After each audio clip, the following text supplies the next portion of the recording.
మరి ఒక పిల్లాడు నా దగ్గరికి వచ్చాడు. నేను విశాఖపట్నంలో వెంకటేశ్వర మహాత్యం గురించి ఉపన్యాసాలు చెప్తున్నా.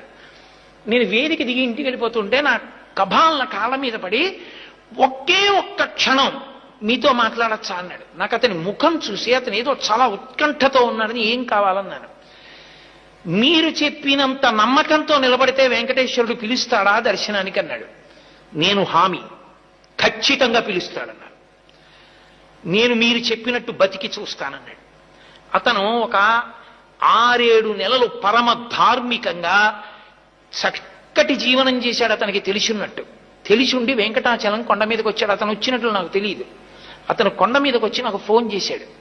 ఏమని ఫోన్ చేశాడంటే, నేను కొండ మీదకి వచ్చాను, మహాలఘు దర్శనం జరుగుతోంది, నిన్ను నమ్మి ధర్మాన్ని పట్టుకున్నాను. గురువుగారు చెప్పారు, ధర్మం పట్టుకుంటే నువ్వు దగ్గరికి తీసుకుంటా ఉన్నారు. నన్ను కూడా తోసేస్తారా? నన్ను దగ్గరికి రానివ్వవా? నువ్వు నన్ను దగ్గరికి రానివ్వకపోతే ఇక నా శేష జీవితంలో ధర్మం పట్టుకోను.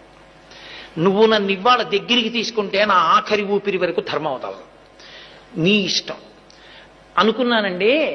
అకస్మాత్తుగా ఎవరో వచ్చి నన్ను పిలిచి, ఏమండి హుండీ లెక్క పెడుతున్నప్పుడు కాసేపు అక్కడ నిలబడి చూడాలి, అదేదో ఒక ప్రత్యేకమైన విధి ఉంటుంది భక్తుల్లో కొంతమందికి, నేను ఎప్పుడు చేయలేదు, నాకు తెలియదు, అలా ఉంటుంది అని చెప్పి నన్ను పిలిచారండి. పిలిచి కొంతసేపు నేను ఆ సేవ చేసిన తర్వాత, అలా చేసిన వారికి దర్శనం ఉంది బాబు అని లోపలికి తీసుకెళ్లి దర్శనం చేయించి పంపించారు. గురువు గారు నా ఆఖరి ఊపిరి వరకు నేను ధర్మం మొదలుపెట్టాను. నాకు అర్థమైంది, ధర్మాన్ని 6 నెలలు పట్టుకుంటేనే నన్ను అనుగ్రహించిన స్వామి నా జీవితాంతం పట్టుకుంటే నన్ను గుండెల్లో పెట్టుకుంటాడు.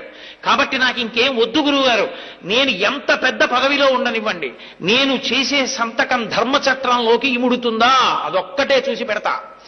నేను బతికితే ధర్మానికే బతుకుతున్నానా, నేను శరీరం వదిలిపెట్టేస్తుంటే ధర్మానికి వదిలిపెట్టేస్తున్నానా? ఇదే నా జీవితానికి పరీక్ష. ఇక నాకు ఇంకొక మాట లేదు గురువు గారు, నేను ఇలా నిలబడిపోతున్నాను అన్నాడు. నేను మురిసిపోయా. ఇన్ని గంటలో నా శ్వాస ఖర్చు పెట్టే ఉపన్యాసానికి ఒక్క పిల్లాడికి అందింది. ఒక్క పిల్లాడు ధర్మం మీద అనురక్తి పొందాడు చాలు. వాడు చాలు రేపు పొద్దున్న కొన్ని కోట్ల మందిని లాగుతాడు ధర్మంతో. ఏమో ఈశ్వరుడు ఎందుకు ఏ పని చేయిస్తాడో. ధర్మము అనేటటువంటిది ఈ దేశంలో మరణించదు.